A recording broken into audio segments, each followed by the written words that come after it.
tal? Vamos a continuar con esta unidad número 4 del seminario de investigación número 2, que está titulado La presentación del trabajo de tesis.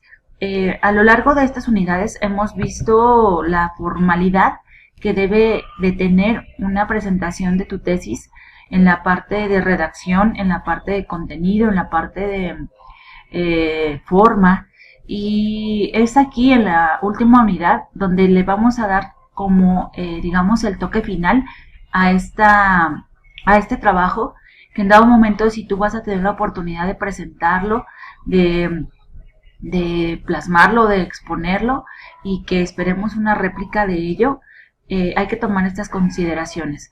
Es una presentación de la unidad 4 que vaya más que una cátedra, son sugerencias, recomendaciones que en lo particular, ya sea en una presentación de tesis, una presentación de trabajo, una conferencia, tú puedes llevar a cabo.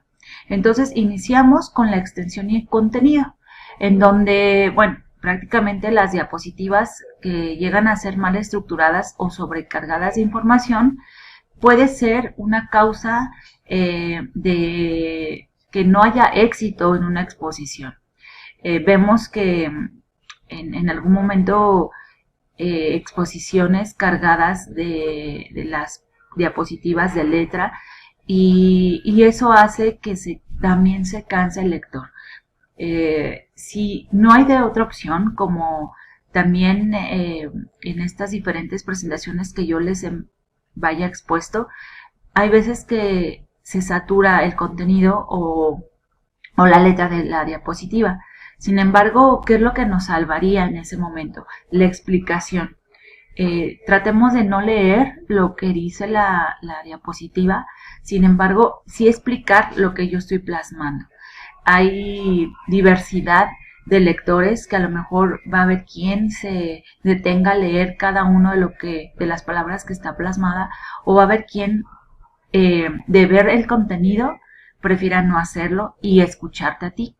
Entonces, sí les recomiendo que en este caso, si tú estás teniendo y no hay otra opción, que plasmes muchos textos o muchas palabras en una presentación, una diapositiva, te respaldes tú explicándolo y con ejemplos de lo que están leyendo los asistentes a tu presentación. También hay que considerar que para elaborar presentaciones no solamente es el PowerPoint, sino también podemos ocupar otras plataformas u otras herramientas que puedan ser justo de apoyo para exponer nuestro proyecto, nuestra exposición, nuestra conferencia. Está, por ejemplo, como PowerPoint, Prezi, SlideShare y otros programas similares. De hecho, también a veces yo les sugiero que hagan un video muy ilustrativo y que ustedes entonces expliquen lo que ven en ese video, o ya hablando de una tesis, pues prácticamente no nada más el video, sino también de apoyo como el Prezi o el PowerPoint. Relacionado con la extensión y contenido, antes de hacer las diapositivas también es necesario definir la estética a usar. Les recomiendo mucho, en este caso, que nosotros los docentes nos tenemos que apoyar mucho de PowerPoint, de Prezi, depende de cómo nos acomodemos, buscar plantillas. Hay muchas plantillas disponibles en internet gratuitas que tú puedes hacer uso de esas plantillas y puedes definir la estética que vas a utilizar para las presentaciones que tú vas a realizar, ¿no? Evidentemente tampoco puedes poner algo que no sea coherente con lo que estás presentando. El número de las diapositivas a presentar no debe ser muy grande ni muy pequeño. Se dice que en términos generales se va a recomendar calcular aproximadamente de 7 a 8 para una presentación de 10 minutos.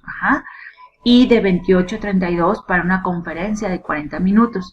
Tú tienes que considerar prácticamente una cantidad considerable porque hay momentos en el que no es posible englobar cierta cantidad, ¿no? Y eso nos pasa, la verdad, mucho a nosotros los docentes, que tenemos que programar en cierto tiempo una presentación, y más en este caso, en esta modalidad que es en línea, tenemos que tener mucha precaución en cómo realizar estas presentaciones y en lo que estamos diciendo o platicando de lo mismo, ¿no? Entonces, sí se te sugiere que en una descripción de una diapositiva no dure menos de 30 segundos y no más de 3 minutos, ¿ok? Se hace tedioso. Estamos hablando en una manifestación, una exposición de tesis, pero cuando nos vamos a una conferencia podemos tener una diapositiva ahí, yo creo que hasta por 10 minutos, porque la explicación y digamos, la exposición de dudas, las respuestas, eso nos lleva más tiempo. Pero sí se recomienda que no se exceda de 3 minutos cuando tú estás exponiendo, ¿no? También se recomienda que no se utilicen colores claros con fondos claros, ni letras oscuras sobre fondo oscuro. Eso es más que nada por estética. No podemos, por ejemplo, ahorita en este contenido que ustedes están viendo, en un fondo blanco, pues yo poner una letra gris, ¿no? O una letra blanca, pues evidentemente ni se va a ver. Es decir, tratemos de que no se force al lector y sea incómodo, ¿ok? También se procura no utilizar colores demasiado llamativos como el rojo, naranja, amarillo o fuchsia, ¿ok? Es recomendable no usar más de 4 colores en la misma diapositiva. Y reitero, muchas veces encontramos plantillas en donde ustedes pueden apoyarse y definir esta estética de tu presentación. También no utilizar líneas muy delgadas en los diagramas para que puedan verse. Recuerden que esto en la mayoría de las ocasiones pues se proyecta, y al proyectarse se pierde esa línea delgada y entonces distorsiona lo que tú quieres presentar. Si usas animaciones, también no es necesario abusar de ellas, porque lo que va a hacer es que se va a distraer el público y lo hacen pensar más en la forma de la presentación que en su contenido. Es decir, hay veces que he visto muchas presentaciones en las cuales ponen imágenes o los famosos, ¿cómo se le llaman? GIFs, o que ponen imágenes con movimiento, y eso distorsiona tu presentación, distrae al lector, ¿no? Sí es bien cierto que a lo mejor podemos poner una imagen con algún chiste. Yo a veces pongo, y creo que la puse en este caso, a veces pongo a Mafalda con algún tipo de chiste, pero vemos que cuáles son los tipos de chistes que ocupa Mafalda, ¿no? Entonces, a lo mejor sí, por una creación de empatía, nos reímos y hace un poquito más ameno. Pero de eso a que se exceda del contenido de animación, pues evidentemente va a hacer que el público se distraiga. También no es recomendable diseñar presentaciones en las que el expositor tenga que saltarse algunas diapositivas, y también desafortunadamente lo he visto con compañeros ponentes en conferencias que algo salió mal y tienen que dar una presentación y entonces se saltan las diapositivas, ¿no? Eso da pie a que finalmente, independientemente de que distraiga al público, da una impresión de que tú no estás dominando el tema, ¿no? Y por lo cual te saltas el contenido.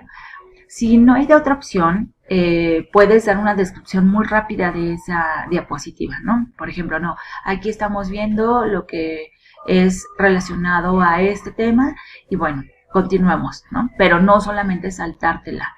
Y bueno, cada diapositiva debe tener un título que en lo posible no sobrepase el renglón. También, si ustedes se pueden percatar de las presentaciones que hacemos los docentes, o en lo particular yo las hago, en cada diapositiva no dejo de poner el título o subtema, porque da referencia al del tema que estamos hablando, ¿sale? Bien, hablando un poquito de la extensión y contenido, el texto también no debe expresarse en párrafos muy largos, como ya lo habíamos comentado, sino en palabras claves o frases cortas, tal como se muestran en las siguientes imágenes, y se los dejo aquí. Vemos por un lado la diapositiva de texto correctamente diseñada y por el otro de manera incorrecta. Cansa la vista, entonces procuremos hacerlo de esa manera. La presentación del lenguaje, presentación y del lenguaje, va a depender mucho del contenido de tu trabajo. Ajá. Reitero, las diapositivas mal estructuradas o sobrecargadas de información va a dar una impresión errónea de tu presentación y eso va a hacer que canse. Reitero nuevamente que te puedes apoyar de herramientas como el PowerPoint o Prezi o lo que te sugiera tu institución. El texto finalmente va a ser una unidad lingüística comunicativa. Tú vas a comunicar algo. ¿Qué vas a comunicar? Evidentemente, lo que obtengas de tu trabajo de investigación, de tu tesis. Entonces, esta forma de lenguaje en la mayoría de las ocasiones va a ser especializado. Sin embargo, tú tienes la tarea de explicar cada uno de esos conceptos para que no se haga tedioso y que toda tu audiencia te entienda. Por lo que la adecuación al contexto comunicativo debe ser coherente y también que haya cohesión. Su estructura va a reflejar los procedimientos empleados por el emisor y el receptor en los procesos de elaboración e interpretación. En este caso, tú tienes la herramienta principal, tu trabajo. ¿Quién lo hizo? Tú. Entonces, no hay más quien tenga la parte de cómo defender ese trabajo. Y entonces, hacer este énfasis investigativo, que también va a depender de la naturaleza de los datos manejados y se puede dividir en la parte cuantitativa o cualitativa. Entonces, en tu área de investigación, tú vas a definir cómo vas a explicar de manera cuantitativa o cualitativa todo a partir del objetivo que tú tuviste para hacer esa tesis. Si tu tesis fue de un método cuantitativo, evidentemente tu explicación va a ser en esos términos y es mayormente que te puedas apoyar de imágenes, de tablas, de estadística, de tablas comparativas para tú poder dar una explicación. Cuando es cualitativa puede ser más fácil, pero también apóyate de ilustraciones en las cuales tú puedas dar una explicación descriptiva. También, por último, vemos como parte del último de tu trabajo, las conclusiones, donde puedes indicar los vacíos del investigador, los cuales pueden ser retomados por otro investigador, es decir, dar pie a otra investigación. Hay que redactarlas de manera clara, de manera sintética, y se debe tener cuidado con la presentación, redacción y ortografía, y señalarlas utilizando números, guiones o viñetas. ¿A qué llegaste finalmente? ¿A qué determinaste? ¿A qué, estos argumentos como conclusión? Y en este caso, en el PowerPoint o en una presentación, no es diferente de escribir una conclusión para un ensayo o cualquier otro tipo de conclusión escrita. Se hacen viñetas dando pausa a enumerar lo que tú obtuviste de tu investigación. También es una oportunidad para el presentador de resumir los puntos más importantes de la presentación, repetir el tema principal y las ideas que están siendo presentadas y evidentemente dejar a la audiencia con alguna información que con suerte quedará en sus mentes después de que la presentación termine, o bien dará pie a dar una nueva investigación. Aquí les dejo pasos para las conclusiones.